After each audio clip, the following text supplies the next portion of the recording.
So did Johnny Depp have a love child back in the 90s by chance? Because the kid that plays Nick looks so much like him at some angles, sometimes it's distracting. Especially early 90s Benny and June Johnny Depp. When Nick puts on the old man's clothes, it's so he can escape the hospital, and he's walking aimlessly down the middle of the street because it's not like he was just put in the hospital for getting hit by a car or anything. So why in the world not walk down the middle of a street? Every scene of him leaving the hospital, he's in the middle of the street.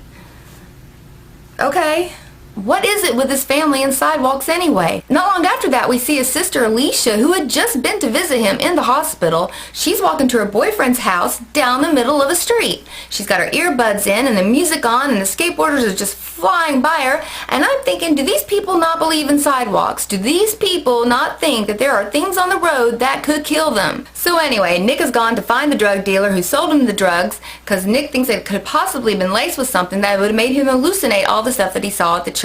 The drug dealer turns out to be an old friend of his, Calvin, and Calvin's gonna try to kill Nick because he is afraid that Nick's gonna rat him out to the police. Calvin sure doesn't want to go to prison for soliciting drugs, so he decides, I'll just murder the guy, because there's no way a cop's gonna be able to trace that back to me. So Calvin takes Nick to the concrete channel of the Los Angeles River, and of course there's a struggle for the gun, and of course the gun goes off, and of course someone gets shot, and of course it's going to be Calvin. So Nick is going to call the one person in the world that he said couldn't do shit for him. He's calling Travis to come and help him, and Travis brings Maddie with him. Nick tells them that he has shot and killed Calvin, and of course they don't believe him. When he even takes him down into the culvert where the car and the gun and everything's at, except for the body, they still act like they don't believe him. So the body's not there because Calvin has already turned into a zombie rather quickly, really quickly. And when they are backing out of the channel through the culvert, that is when they see zombie Calvin. And I'm wondering, where was zombie Calvin when they were coming through the culvert? Because zombies don't move that quickly. Surely they would have gone by him. And if Calvin was already through the culvert, why did he turn around and come back? Anyway, so Travis stops the truck, and he and Maddie get out to go to see if Calvin's okay. Well, Nick turns around and looks, and he knows that Calvin's not okay, and he tries to tell them that through the window, but they don't hear him, or they just aren't listening to him. It's probably the latter.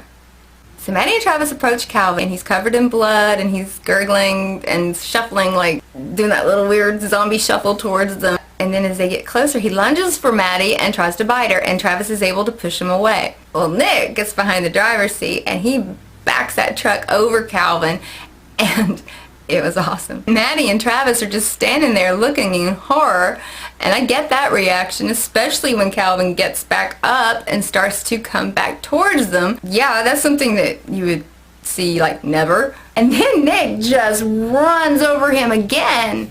Awesome Nick. Nick's thinking, at least, you know? But then when they see that Calvin is still alive, to me, I don't know, at that point, I still feel like that Travis and Maddie are just way too calm about this. I had a bigger reaction when they stopped making my favorite shade of lipstick, so at least let Travis say, oh my god, dude, my pickup, you just got blood, you know, something. No, they don't say anything. They're just like looking like, well, that's peculiar. I would be like, what the holy hell? I would be screaming or something, I think. And so now they go to pick up Alicia, who is at her boyfriend's house because she found him lying on the floor and thinks that he's sick. Okay, I first thought, well, maybe Matt can't talk. He's that sick to where he can't say anything. But no, when they're wanting to get Alicia away from Matt, Matt somehow finds his voice and gives this whole soliloquy about how he's gonna make it, he'll be fine, his parents are gonna be home soon. I'm thinking, okay, why wouldn't he have told her, look, I was bit by somebody. I'm not just sick, I was